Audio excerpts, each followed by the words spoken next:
In this video, we're going to talk about how to be disciplined without being disciplined. My name is Hudson. I'm a former venture capitalist, and now I coach some of the most notable names in Silicon Valley. So here's the thing. If you're watching this video, it means that you are struggling with discipline. If you didn't struggle with discipline, you wouldn't click on this. You would be out there running or doing whatever disciplined people do. However, I was never that person, and so for me, finding discipline was the art of figuring out how not to be disciplined to be disciplined. So I want to share that with you. So here are 3 ways to help you be disciplined without being disciplined. So the first one is focus on the pain. Sounds strange, but it's true. The second one is avoid decision fatigue. And the third is find a substitute. All right, let's get into it. What do I mean by focusing on the pain? How much discipline does it take you to drop a hot frying pan after you grab it? It doesn't take any, because immediately your body knows that it's painful. But oftentimes when we're doing something that we don't want to be doing, like a bad habit, we're doing everything we can not to feel the pain. We're not feeling the pain of the pornography or the drug addiction, or we're not feeling the pain of the lying, or we're not feeling the pain of gossiping. So let's say you've always wanted to be disciplined about working out. How often are you in touch with the pain of being sedentary? Right? So every day when you work out, you feel a little bit better. Every day you don't work out, you don't feel a little bit better. How often are you in touch with that?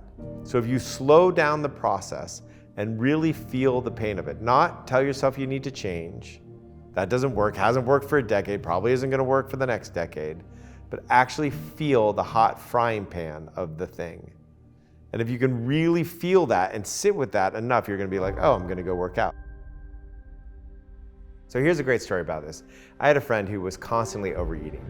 And he was overeating because eating a lot somehow made him feel a little bit more settled. So there was something he was getting out of it, but it also made him feel bloated and bad.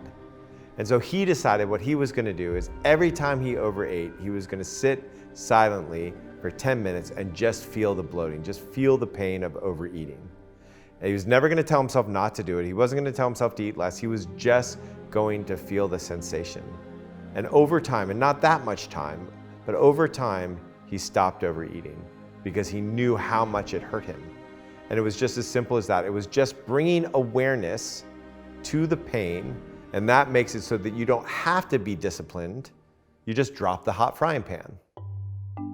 The second one is avoid decision fatigue. Now, there's this great study that was done where they take little kids and they say, hey, here's a marshmallow, but if you don't eat it for 10 minutes, you'll get 2 marshmallows. And the psychologists who did this say that this is one of the best markers for future success.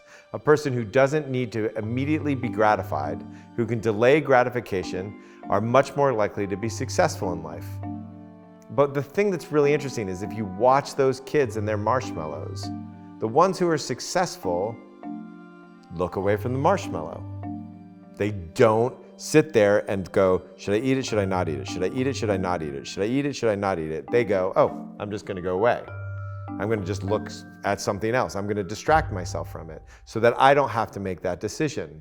So if you have decision fatigue, let's say you don't wanna play video games as much, but your Xbox is always out, it's always in front of you, then every time you look at it, you have a decision to make. Am I gonna use it or am I not gonna use it? And eventually you're gonna say, use it. And then you're probably going to beat yourself up, and then you're probably going to think how bad you are, and then you're going to keep on playing video games so you don't have to think about how bad you are, blah, blah, blah, and off it goes. The other thing to do is just like give your controller to your girlfriend or put your controller 2 miles away, hidden under a tree, so you have to go run over to get the controller so you don't have to make the decision. So it's setting up a life where you don't have to be disciplined because you don't have the choice. The third way of having discipline by not having discipline is find a replacement. So what do I mean by that? Everything that you're doing satisfies you in some way. Not working out satisfies you in some way. Drinking coffee satisfies you in some way. Playing video games satisfies you in some way. It's giving you something. Maybe the video games is giving you a distraction from a deeper pain.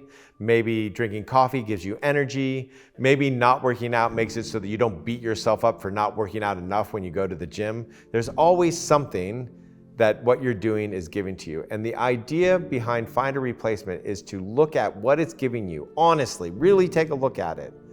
Does a cigarette give you like a little relief, a break? Does the video game allow you to just forget about your problems for a while? Whatever it is, and then find a replacement that you can do that gives you the same thing but in a more healthy way.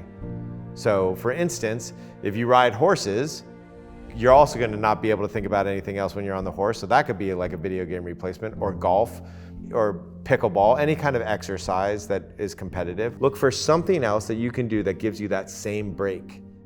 And when you find that thing, make sure it's something that you enjoy doing, so it doesn't take any discipline to do. Nobody says, oh my God, I gotta be disciplined, I really have to play more video games, right? Like, I gotta play video games harder and more because I need more discipline.